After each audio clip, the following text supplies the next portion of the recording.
bagian di sini mempunyai kewajiban dan hak.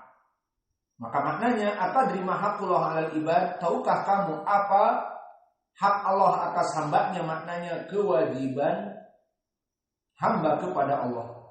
Dan apa hak hamba atas Allah? Maknanya kewajiban Allah atas hambanya. Timbal balik antara pencipta dengan makhluk yang diciptakannya.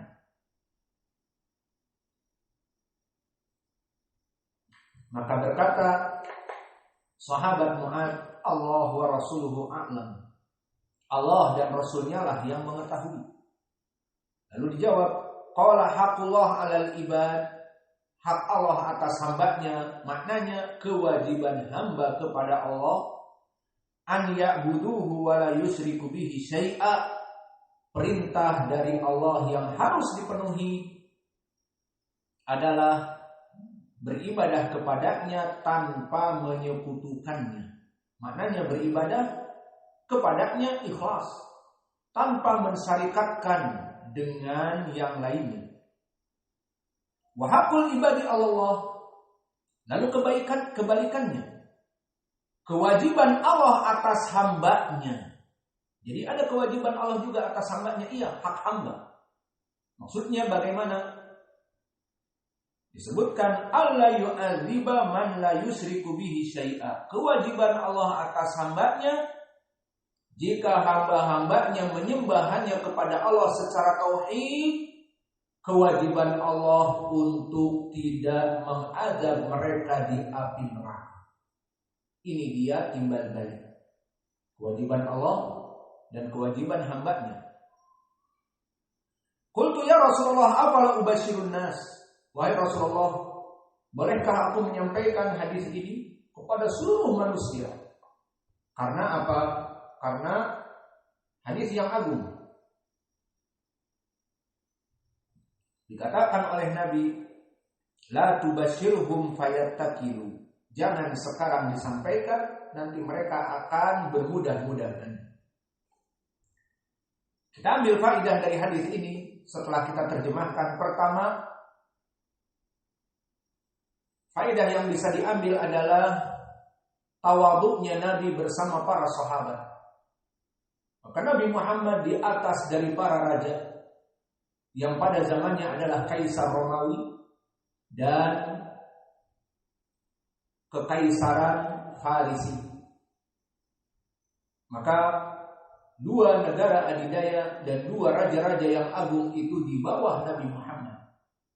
Namun Nabi Muhammad di atas dari dua raja yang besar pada zamannya dari negara adidaya, maka Nabi Muhammad sangatlah mutawadhi. Dia bergaul dengan manusia yang lain, dan dia bahkan mencintai para sahabatnya. Sampai didapati Mu'adz ibnu Jabal mungkin sedang berjalan, ayo naik, dibonceng. Maka diboncengnya di atas apa? Apakah di atas mobilnya ataupun di atas motor NMAX-nya yang besar sehingga enak? Tidak, di atas keledai. Maka ini tawadhu'nya Nabi, di mana dia naik keledai. Dan di sini menjadi pendalilan bolehnya membonceng dari laki-laki dengan laki-laki. Tidak ada istilah takut, geli, LGBT dan sebagainya, tidak ada.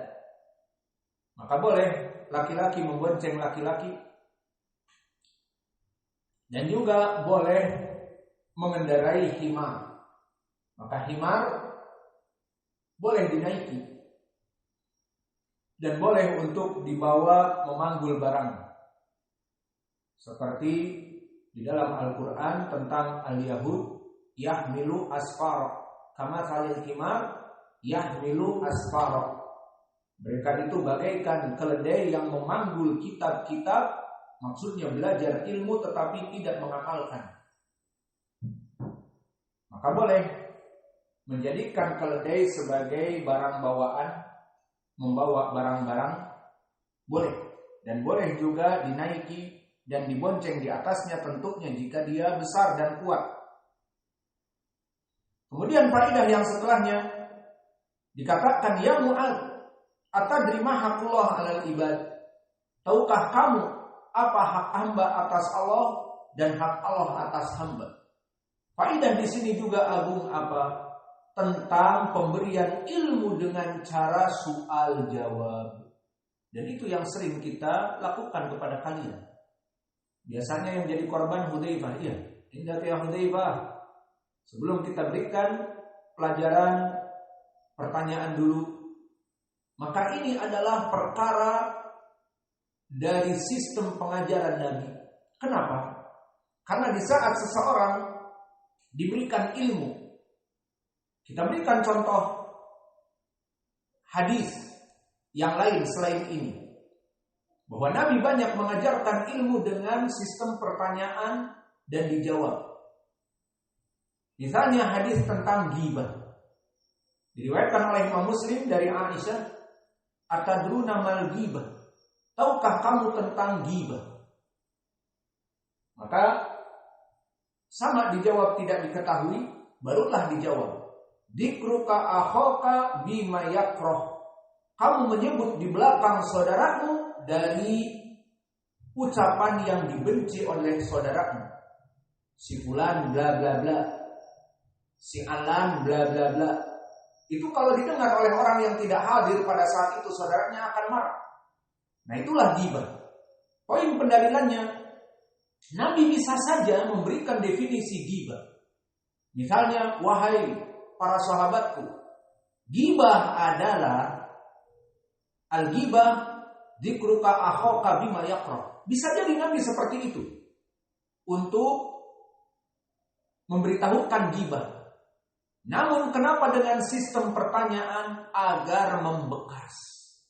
Karena seseorang jika ditanya apa hukum ghibah atau apa definisi ghibah, maka dia akan berpikir dahulu sejenak, kemudian menjawab, dan jawabannya salah, tidak apa-apa selama ada yang membenarkan. Maka di saat jawabannya salah kemudian dibenarkan, ini tidak apa-apa.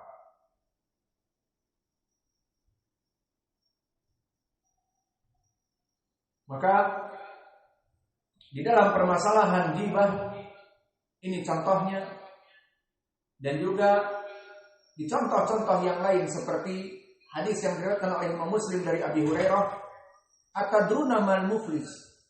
Tahukah kamu siapa orang-orang yang muflis, orang-orang yang merugi? Dikatakan, ya'ti yaumal qiyamah bi ujur minas shalah wasiyam wazakah wal hajj wal umrah kajabalin minal uhud, walakin ya'ti ilaihi nas syatamani fulan wa darabani fulan wa antabani fulan fa ukhida min hasanatih fa wuzi'a min hasanatih summa idalam yubki syai'an fa ukhida min sayi'atihi ilaihi fa hada al-muflis. Begitupun di dalam hadis contoh yang lain, Nabi bertanya kepada para sahabat, selain tadi contoh ghibah dipertanyakan kemudian dijawab sendiri oleh Nabi, dan begitupun di sini. Tahukah kamu orang-orang yang merugi, bangkrut? Maka dijawab oleh Nabi. Setelah dijawab oleh mereka salah, maka Nabi mengatakan orang yang bangkrut di hari kiamat, mereka yang datang dengan sholat dan ibadah-ibadah puasa, ibadah membayar zakat puasa, membayar zakat haji dan umrah, namun akhlaknya buruk. Dia mencuri, mendolimi saudaranya, dia bergibah kepada saudaranya, dia mencela saudaranya, bahkan dia memukul saudaranya, dan bahkan dia membunuh saudaranya. Maka datang di hari kiamat dengan segunung Uhud kebaikan antara dia dengan Allah, sholat malam, sholat wajib, dan puasa sunnah, puasa wajib. Namun akhlaknya dengan manusia buruk. Akhirnya banyak yang mengadu. Akhirnya oleh Allah diambillah, dipotong-potong, kebaikannya dibagikan kepada orang yang dizalimi tadi sampai ridho. kemudian tidak ada yang tersisa dari amalan baiknya, maka bagaimana? Dan orang masih datang mengadu kepada Allah, ya Rabb, orang ini begini, orang ini begitu, aku telah diambil uangku, aku telah dipukul, aku telah diburukkan namaku di internet, tersebar bahwa aku begini dan begitu, padahal aku tidak melaksanakan begini dan begitu. Atau aku dimusuhi dan aku dibuli tanpa sebab, aku tidak tahu, aku dijauhi dan sebagainya. Maka akhirnya diambillah keburukan-keburukan mereka karena kebaikan sudah habis. Maka terbayang keburukan manusia ditimpakan kepadanya padahal dia orang yang soleh. Gambarannya orang ini pezina, maka dosa zinanya diberikan kepadanya. Orang ini pemakan riba, maka pemakan riba itu dosanya diberikan kepada dia orang yang soleh. Itulah contoh orang yang muflis. Dari dua contoh ini, kenapa Nabi tidak menceritakan langsung kepada mereka, ghibah adalah demikian. Al-muflisu huwa kada wa kada. Kenapa? Lianna Rasulullah SAW ingin memberikan kesan dan membekas di dalam pikiran dan hati murid-muridnya. Atadruna mal muflis? Al-muflis indana alladzi la mala lahu. Dijawab dengan permasalahan dunia. Ya Rasulullah, bangkrut di antara kami adalah orang-orang yang jual beli di pasar, modalnya hilang, untung tidak ada. Bukan itu kata Nabi. Maka boleh menjawab dengan jawaban yang salah selama di majelis itu dibenarkan. Alhasil, pertanyaan Nabi kepada Mu'adz untuk tujuan ini. Idan sa'ala Rasulullah sallallahu alaihi wasallam Mu'adz an amrin adzim ma haqqullah 'alal ibad wa ma haqqul ibadi 'ala Allah, dari segi agar membekas di hati Mu'adz tentang ilmu ini. Maka inilah dari faedah, jika kalian ingin mengajarkan ilmu, maka berikanlah soal jawab. Itu lebih membekas. Dan itu yang terngiang-ngiang pada diri kami di saat kami dulu ditanya oleh Syekh kami Mukbil tentang pertanyaan dan tidak ada yang menjawab, atau kita tidak bisa menjawab dan dia jawab, maka sampai sekarang terngiang-ngiang. Dulu aku ditanya demikian tidak bisa jawab. Padahal mudah, sekarang tahu, tapi dulu tidak tahu.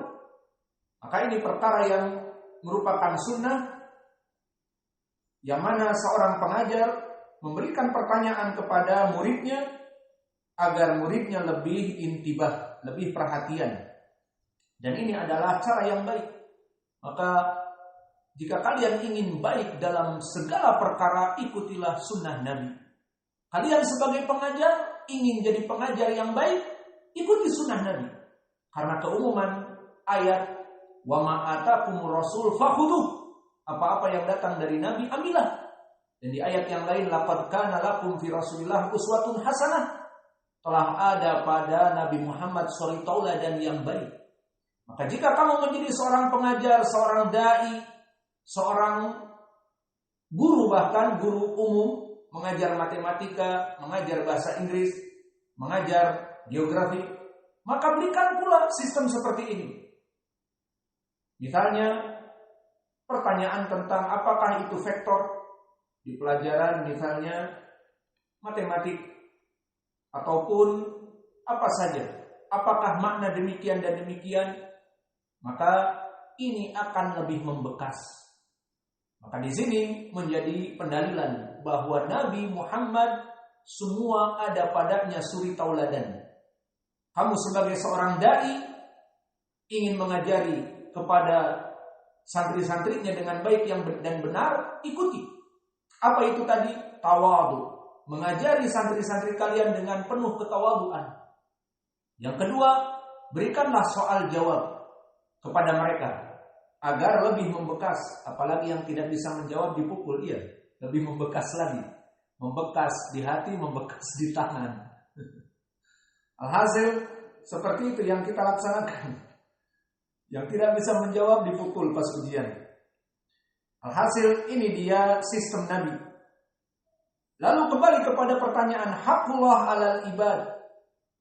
Pertanyaan yang pertama, apa kewajiban Allah atas hambanya? Dan apa